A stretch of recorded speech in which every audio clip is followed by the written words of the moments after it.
Hey, do you want to upgrade your filmmaking game? Well, today I'm going to teach you 5 things that are going to take your films from being a crap film to a cinematic masterpiece. Stick around.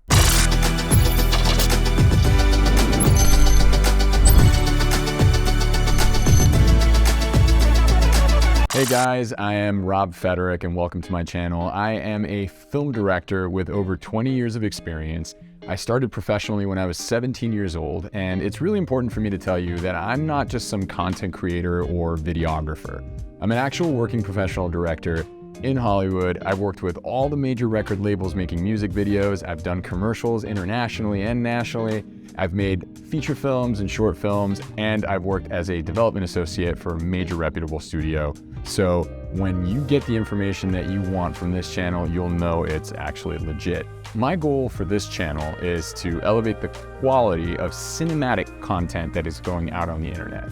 Nowadays, you have a lot of native footage, stuff on iPhone, a visual form language that sort of has blurred the lines of quality, in my opinion, and has sort of set a precedent for what things should look like, and has sort of devalued what quality filmmaking looks like. And I want to make sure that you guys are empowered with the tools to make your ideas come to life with the best quality possible. So today I'm going to talk to you about 5 things that every filmmaker should know to make their films that much better. Before we get into it, guys, this is my first video on the channel. I would really appreciate a like and subscribe so that we can build a community and I can still keep making these videos to educate and elevate quality for everyone that is involved. So your support goes a long way, so if you like and subscribe, it'd be great. Let's get into the things that people assume are things they need to elevate the quality of their films. And that's like, well, I need a really good camera. I'm shooting on my iPhone. I wish I had a DSLR and some lenses. And you know what? I actually need like a really great set piece and a visual, like I really need some really crazy visual effects. Then my film will be amazing.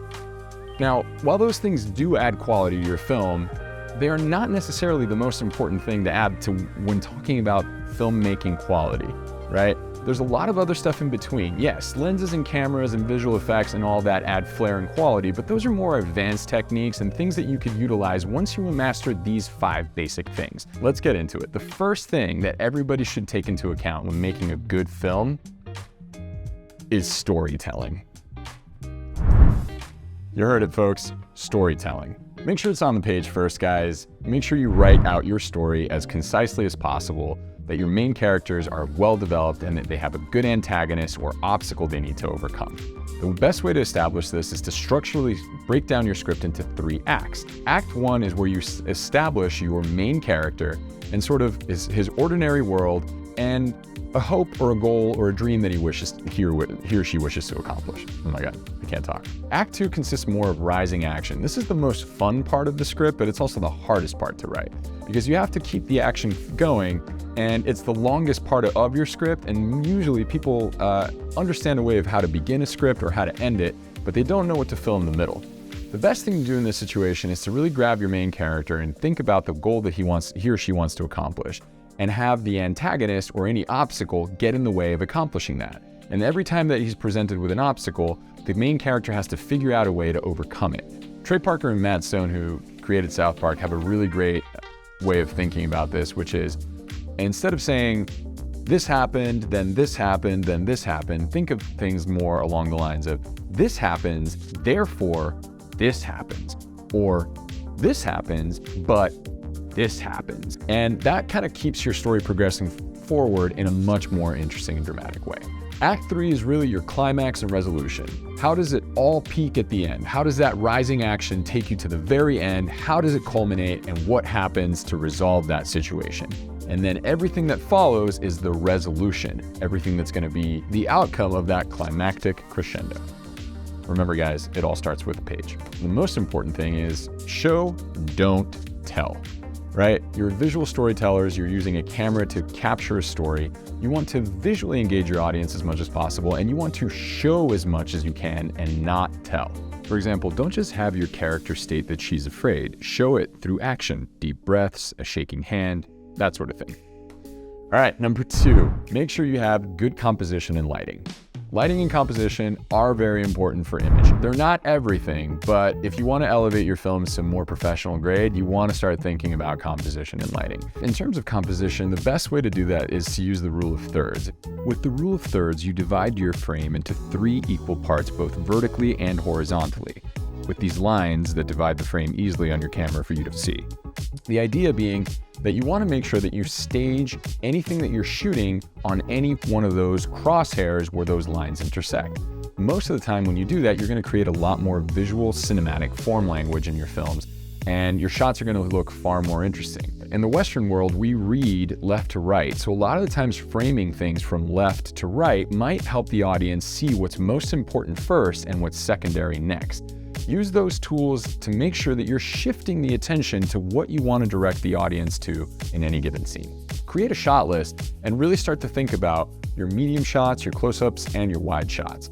Wide shots are usually typically used to establish a scene, to sort of show the audience, hey, this is where this scene is going to take place. The next thing you have to think about is where you're going to really use those close-ups. Close-ups are really used in a way to show dramatic action up close, right? This is where you want to hone in on your audience and make sure that they have the most attention on a subject that you're trying to photograph. Whether that's an insert of a needle in a hand, like a syringe in someone's hand, or, just simply a face, someone talking that you want to make sure that the audience is paying attention to, use a close-up. Anything that's important, bring it in close. Good lighting.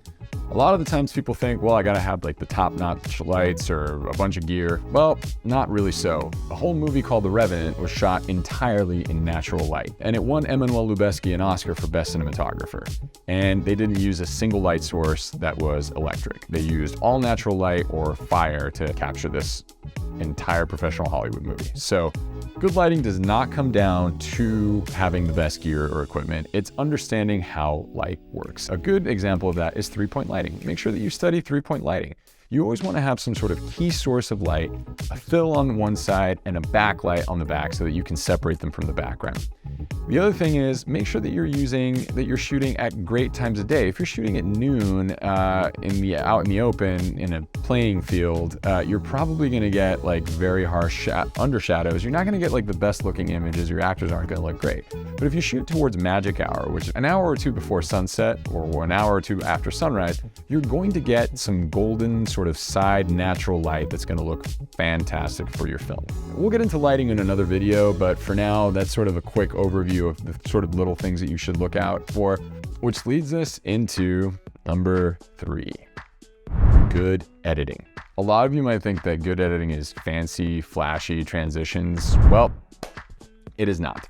Good editing for movies and cinematic videos, right, is more about pacing. The pace of the edit is much more important than any flashy transition or visual graphic gag that you're going to add to your film. Good editors understand rhythm and timing, and that is everything when it comes to storytelling. A lot of the times, good editors will also start a scene with wide shots and then gradually use closer coverage to move your attention closer and closer to the scene. Clint Eastwood's editor edits like this, where they establish a scene from the wide shot and then progressively get closer and more dramatic tension ensues. So think about your pacing and how you're going to tell your story. If you're telling a quick-paced action film, you want to make sure that maybe your cuts are quick and that you're moving the action as fast as possible to create a sense of urgency. If you're doing a dramatic sort of romantic piece, you may want to slow that edit pacing down and make sure that you're kind of letting moments simmer. Good editing is all about what you're selectively choosing. And to quote the great Steven Spielberg, knowing what you want as a director is the hardest part. Good editors know how to be selective, and so do good directors. They want to make sure that you're selecting the best takes and the best moments to sharpen that edit to match the pacing of the film that you're trying to execute. All right, number 4. And this one's a big one, guys. Cast good actors. Don't just put in your neighbor or your brother or your cousin because they wanted to be in a movie with you. If you want to make sure you elevate your filmmaking game, you got to take time to get people who know how to act. So make sure that you're actually casting for your film and you're actively looking for people who fit the role, not just people who can fill it, people who can embody that role. And you might be saying, well, Rob, I live somewhere else. I don't live in LA. I can't really find actors. Well, you'd be surprised. There's a lot of people that are part of local theater groups or, local acting communities. There's a lot of also great casting resources like Mandy.com or, casting networks if you're out here in LA. But you can post pretty much in a lot of places online and find good actors that will submit headshots and great reels that you can actually audition and find the best character fit for your film. Also, if you don't have money to pay these actors, there's a lot of actors that are willing to work for free, but as long as they get a copy of the finished product. And I can't stress enough that you guys got to deliver on that, because that's a form of payment. These people are taking their time and energy to be on your film, and they're giving it their all. The least you could do is give them a copy of the film for their reels so that they can continue to progress forward in their journey. If your film shines, they shine. So make sure everybody helps each other out and deliver on your promise of giving them the final copy of the film. All right, guys, now we're going into number 5, which is a very often overlooked one. And you guys may not even think that this is important to good filmmaking, but trust me, it's probably the most important. And like I said, a lot of people overlook it, and that's have good audio quality. I can't stress it enough. You could have the fanciest camera with the fanciest lens, the best lighting, best set pieces, amazing visual effects. And if your audio is caca, your whole film is crap. Believe me. Also, you could have the worst camera on planet Earth, and if your audio quality is amazingly stellar, the quality of your film goes way, way up. You might be saying, hey, well, I don't have fancy microphones or, ways to capture audio, but hey, honestly, if you follow these kind of tips, you can actually get great audio quality with whatever you got, even if you're filming with an iPhone. One other really good tip for getting good sound is make sure you're filmed in places where there's not a lot of background noise and it's dead space. Right? You want to be able to hear your actors in the action clearly. If you have a scene where you're out in the middle of the street and cars keep whipping by, you're not going to be able to really hear people great. A lot of the times you're probably going to have to re-record those lines in post, or what's worse, reshoot the scene. So make sure that you're thinking about the audio quality and the quality of the set when you're filming. You want to make sure that you're doing a clap test and see how much your claps reverberate. It's not echo, it's reverberation, but like reverberate in the room. If you're getting a lot of reverb, more than likely your dialogue is going to be reverberate, and there is no way to get reverb out of audio. You can always add reverb for an effect, but to take it away, near to impossible, and you'll have to reshoot your entire scene or re-record those lines. Also, make sure that you're constantly monitoring the sound. There's a lot of people that just don't monitor their sound. They don't wear headphones when they're using their camera. They're just assuming that they see the levels move on the camera, or that, they can hear it after on playback, but they're not monitoring it in real time. And that could be a problem, because you may shoot this amazing scene and all of a sudden you find out that the actor, if you had a lavalier mic, for example, was ruffling against a shirt like this as they were talking, scratching, and this happened. Sounds awful. So don't do that. So make sure you monitor your audio. Make sure that you're also adding a layer of sound design in post that will enhance your already good captured audio from set. But it all starts when you roll the camera. Make sure you're getting the best quality sound on set as possible, and then your life in post will be 10 times easier. If you do the opposite, your life will become way worse. Anyway, guys, those are the 5 quick tips on how to elevate your filmmaking game and make your film stand out as more professional looking. I really thank you guys for watching this first YouTube video on my channel. Again, if you haven't liked and subscribed, please do so. And I will see you guys on the next one. Stay creative and forge your creative future. I'll see you guys next time.